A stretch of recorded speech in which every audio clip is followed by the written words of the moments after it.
Mother-in-law from hell harassed me at work and called CPS on my brother-in-law after we exposed her toxic behavior at her retirement party. Now she's cut off from the entire family. My 26F husband Liam's 29M family is complicated, but I thought I understood the dynamics until everything exploded. Liam has 2 siblings. His older brother Scott, 32M, works as an engineer and keeps his distance from family drama. His younger sister Megan, 25F, teaches kindergarten and has always been the peacekeeper. Their parents divorced when Liam was in high school. Their dad Robert moved to another state and remarried. He stays in touch with the kids but rarely visits. The problem is Liam's mother, Belinda, 58F. She worked as a nurse for 30 years and just retired 2 months ago. Everyone always talks about how dedicated she was to her job, how she sacrificed everything for her patients. But at home, she ran the house like a military operation. The kids had to follow strict schedules, do specific chores, and meet her exact standards for everything. When Liam and I started dating 4 years ago, Belinda was polite but distant. She would ask basic questions about my job and family, but never showed real interest. I work as a graphic designer for a small marketing company. My parents run a bakery in town. Belinda always seemed to think my family wasn't ambitious enough. Things got worse after we got engaged. Belinda started making comments about our wedding plans. She didn't like our venue choice because it was too casual. She thought my dress was too simple. She complained that we weren't inviting enough of her work friends. Liam would defend our decisions, but Belinda would keep pushing. The real trouble started 6 months ago when I got pregnant. Liam and I were thrilled. We had been trying for over a year. When we told his family, Scott and Megan were excited. Belinda's reaction was different. She asked if we had planned this properly, if we could afford a baby, if I would quit my job to stay home. I kept working through my first trimester, but morning sickness hit me hard. Some days I could barely get out of bed. Belinda would call Liam and suggest that I was being dramatic, that women in her generation worked through pregnancies without complaining. She started offering to help with things I hadn't asked for help with, then acting hurt when I said no. The situation escalated 2 months ago when I had a miscarriage at 12 weeks. Liam and I were devastated. We told the family right away because we needed support. Scott and Megan came over that evening with food and stayed to help with anything we needed. Belinda called 3 days later to ask when I would be ready to try again, as if losing the baby was just a minor setback. Liam had several conversations with his mother about boundaries. He explained that her comments were hurtful and that we needed space to process our loss.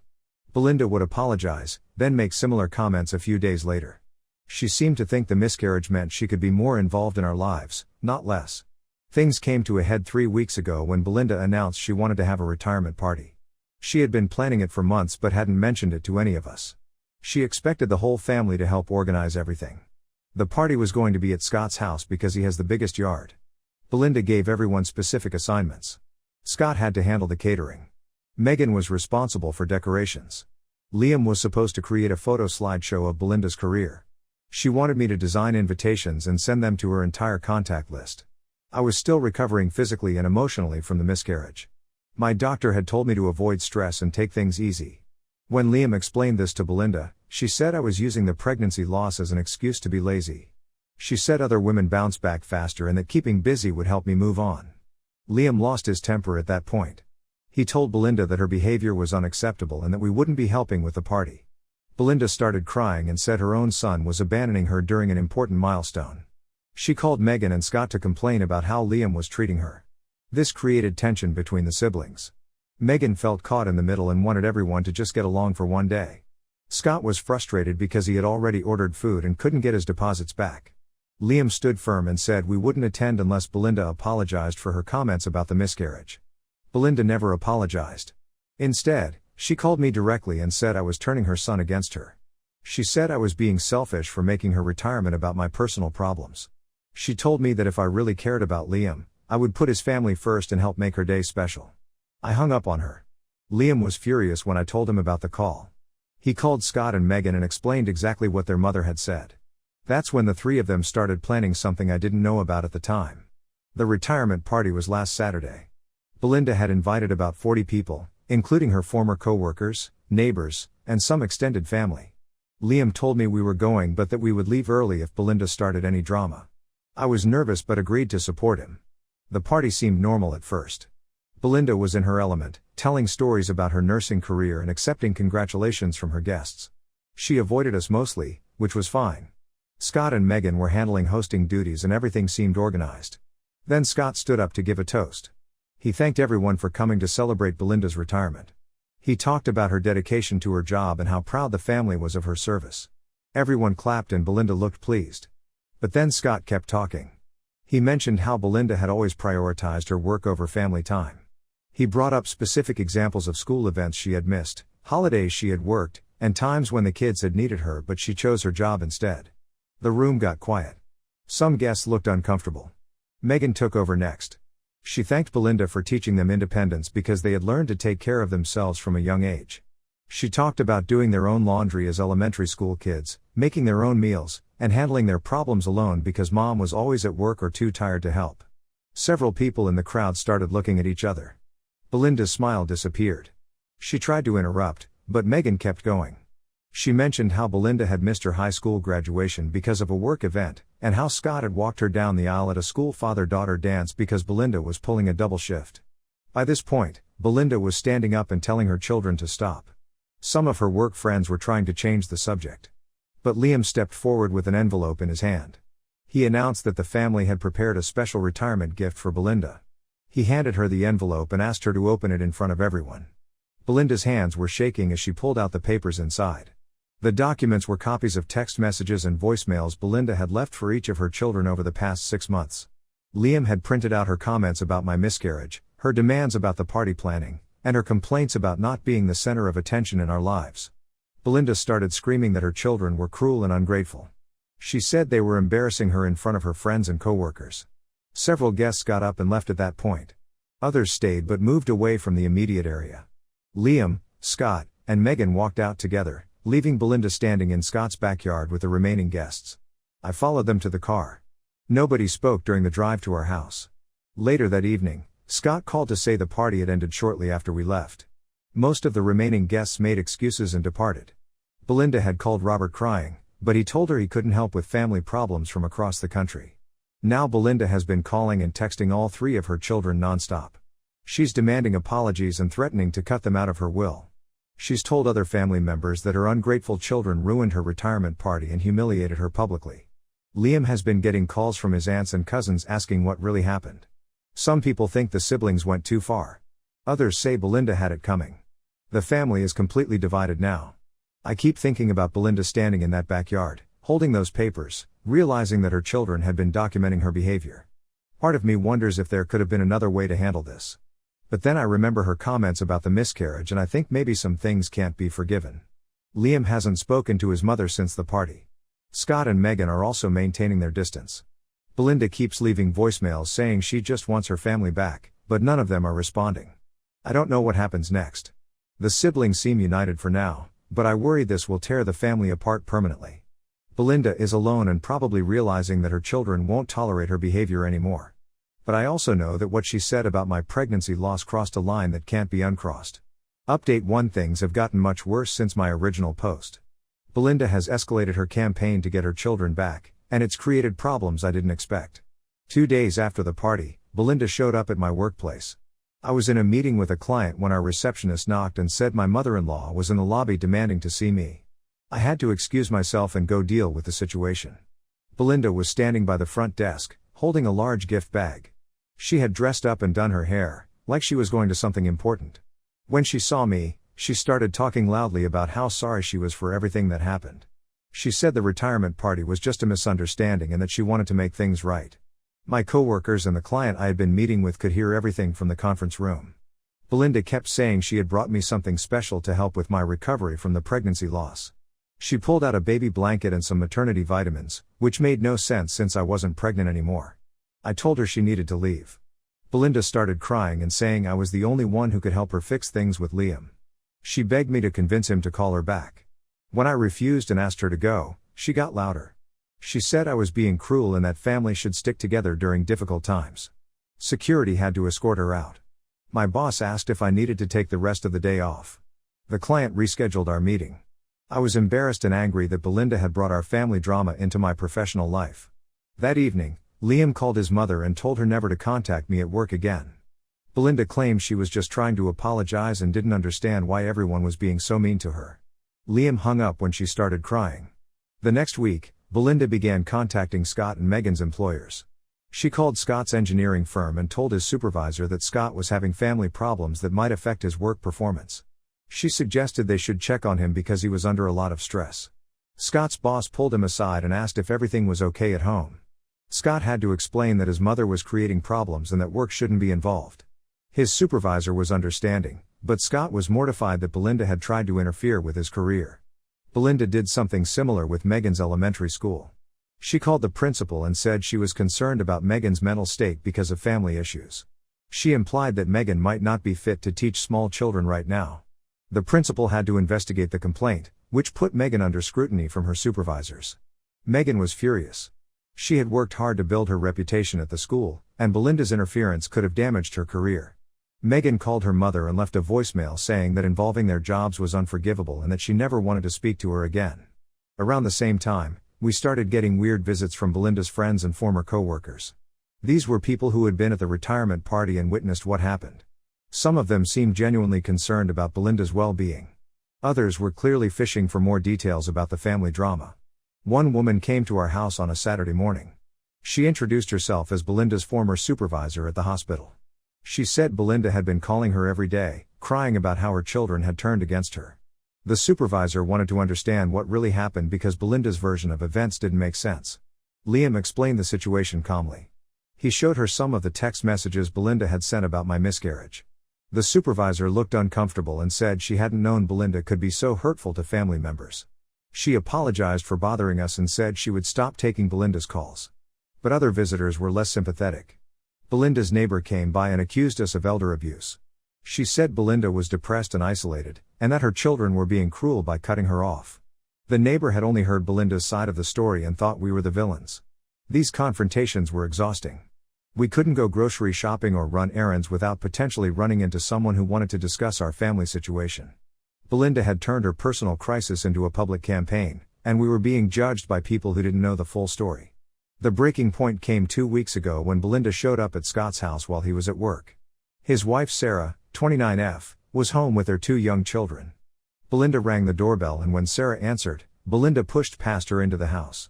Belinda sat down in Scott's living room and refused to leave. She said she would wait there until Scott came home so they could have a proper conversation. Sarah tried to reason with her, but Belinda ignored her and started playing with the children instead. Sarah called Scott at work. He left immediately and drove home to find Belinda reading stories to his kids like nothing was wrong. When Scott told her to leave, Belinda said she was just being a grandmother and that the children needed to know their family. Scott had to physically escort Belinda out of his house. She screamed at him from the driveway, calling him an ungrateful son who was keeping her away from her grandchildren. The neighbors came out to see what was happening.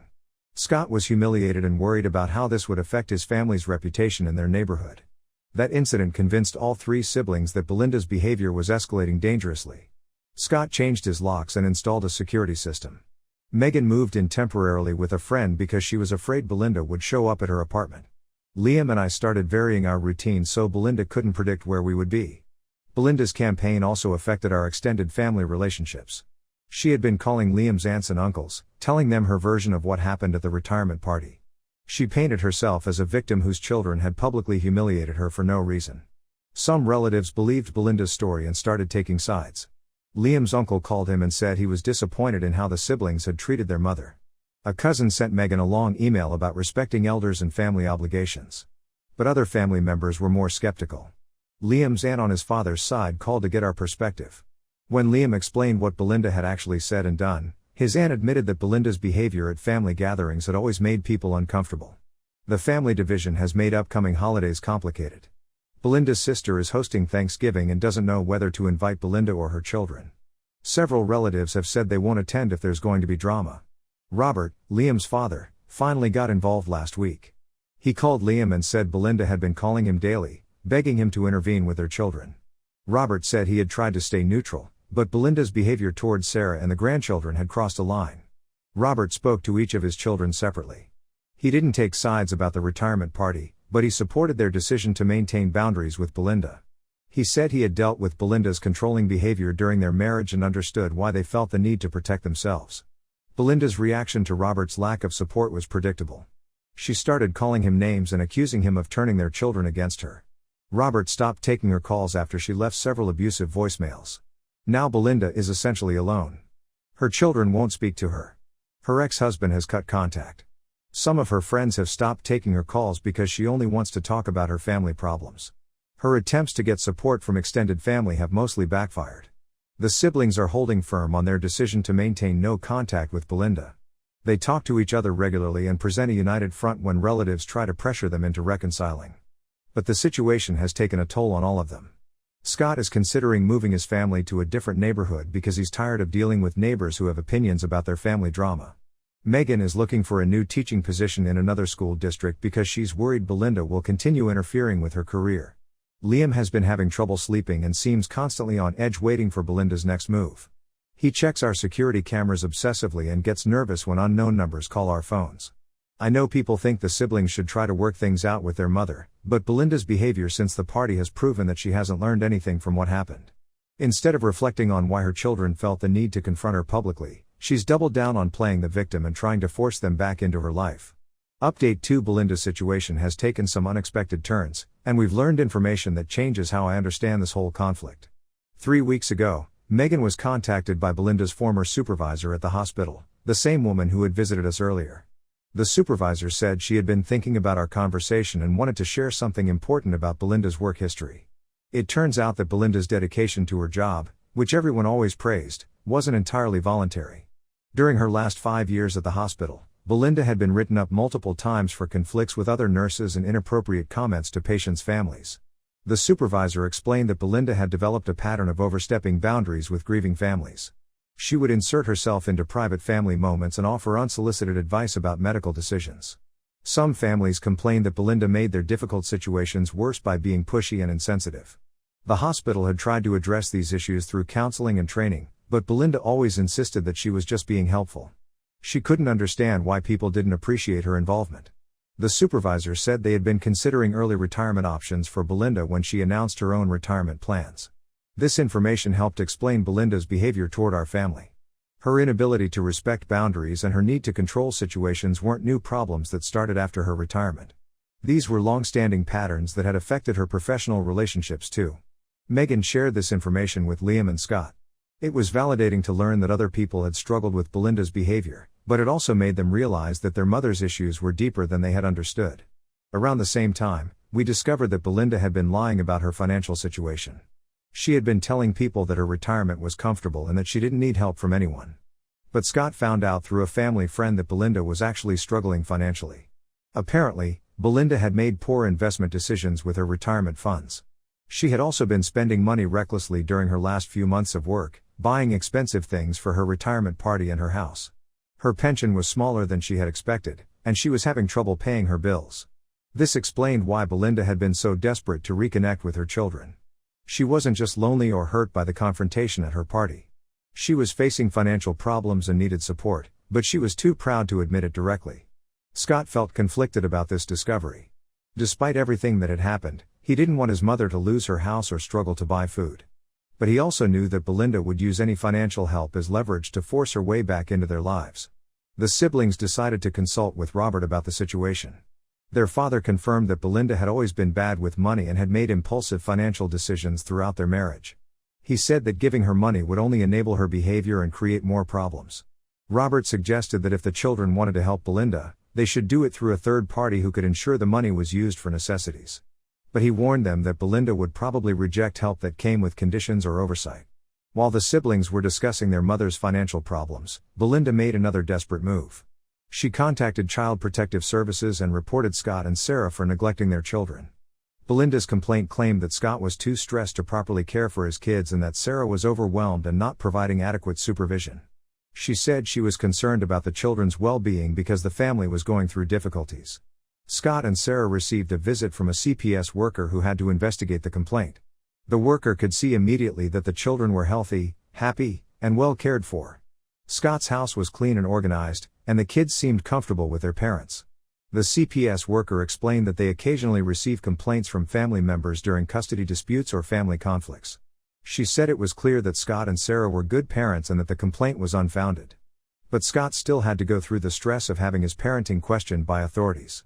This incident destroyed any remaining sympathy the siblings had for Belinda's situation. Using child welfare services as a weapon against her own family crossed every possible line. Scott was shaking with anger when he told Liam and Megan what had happened. Sarah was equally furious. She had tried to stay neutral in the conflict with Belinda, but involving CPS meant that Belinda was now attacking her directly. Sarah told Scott that she never wanted Belinda in their home again, even if the family eventually reconciled. The CPS incident also affected how extended family members viewed the situation. When relatives heard that Belinda had made false reports about Scott's children, several people who had been supporting her changed their positions. Liam's uncle, who had criticized the siblings for their behavior at the retirement party, called Scott to apologize. He said he hadn't realized how far Belinda was willing to go to manipulate the situation. Other relatives started distancing themselves from Belinda's campaign to get her children back. Meanwhile, Belinda's isolation was becoming more apparent. Her sister, who had been one of her main supporters, started limiting contact after Belinda became obsessed with talking about her children. Friends from work stopped inviting her to social events because she would dominate conversations with complaints about her family. Belinda tried a different approach 2 weeks ago. She wrote letters to each of her children, claiming that she had been diagnosed with a serious health condition and needed their support. She didn't specify what the condition was, but implied that it was life-threatening.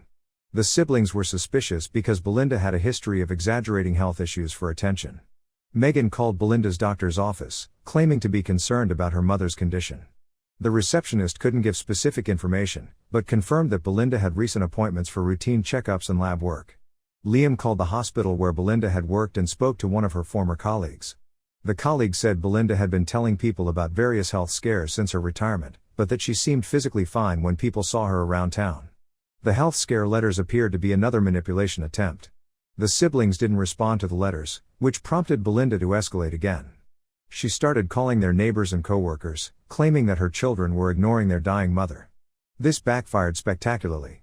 People who received these calls were uncomfortable being involved in family drama and began avoiding Belinda entirely. Some of Scott's neighbors complained to him that Belinda was harassing them with phone calls about personal family matters. Belinda's behavior was becoming increasingly erratic and desperate.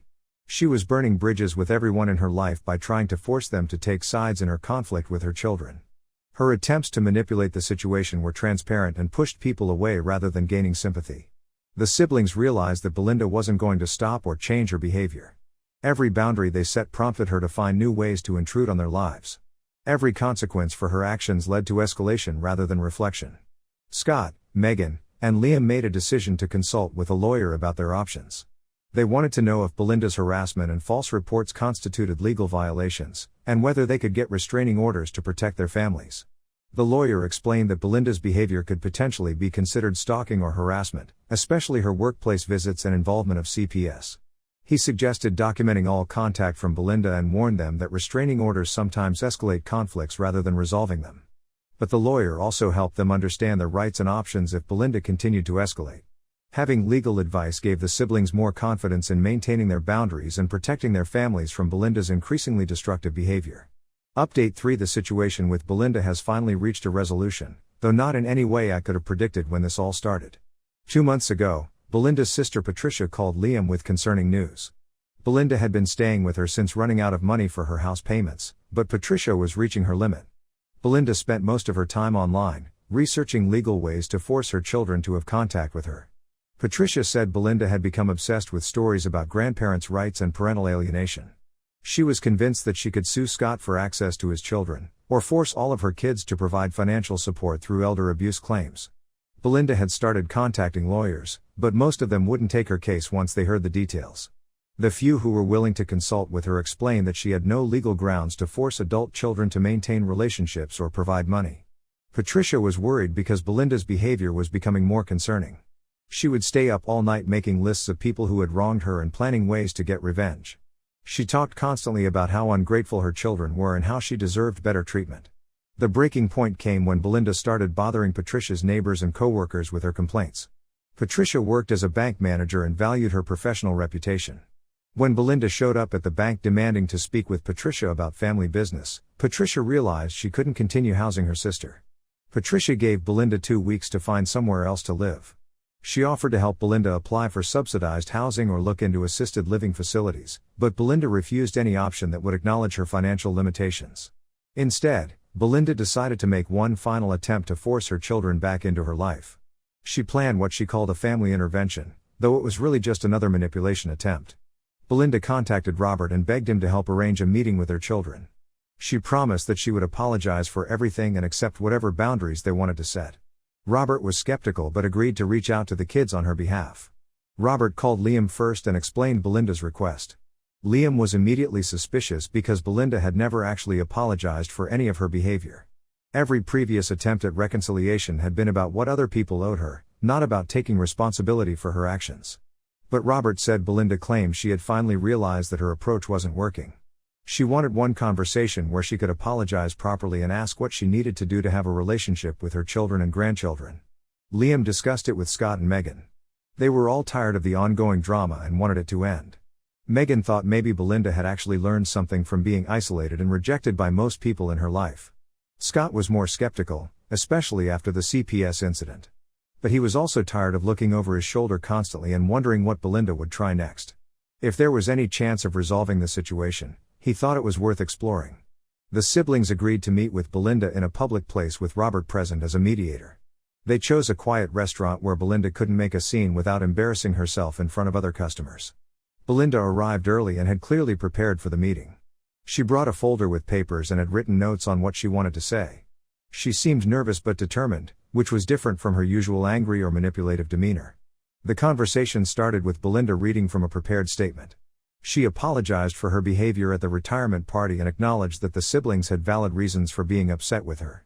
She apologized for interfering with their jobs and involving CPS in Scott's family situation. So far, this sounded promising. But then Belinda transitioned into the real purpose of the meeting. She had prepared a contract that outlined the terms of their relationship going forward. She wanted regular visits, involvement in family decisions, and financial support in exchange for promising to respect certain boundaries. The siblings looked at each other in disbelief.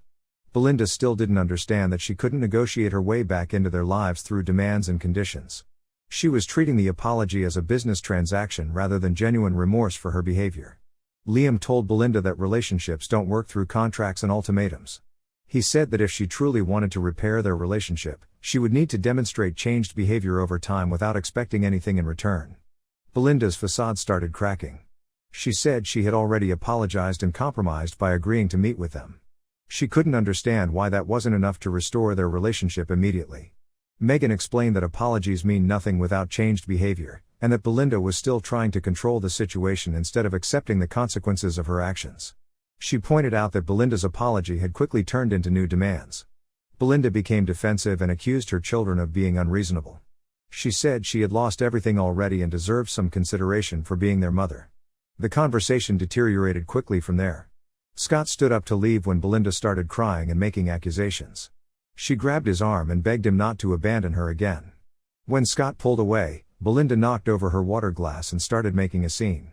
Other restaurant customers were staring, and the staff looked ready to intervene. Robert helped escort Belinda outside while the siblings paid the check and left separately. That was the last time any of them spoke to Belinda directly.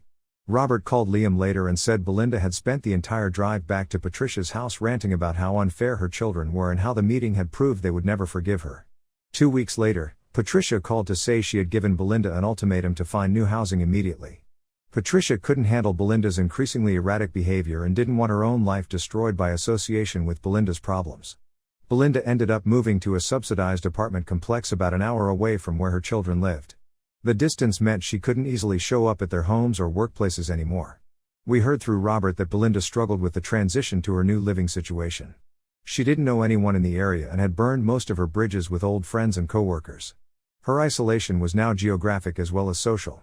Belinda made a few more attempts to contact her children through social media and email, but they blocked her on all platforms. She tried sending cards and letters, but they went directly into the trash unopened. The harassment gradually stopped as Belinda apparently realized that her children were never going to respond. Without the possibility of getting reactions from them, her attempts to intrude on their lives lost their purpose.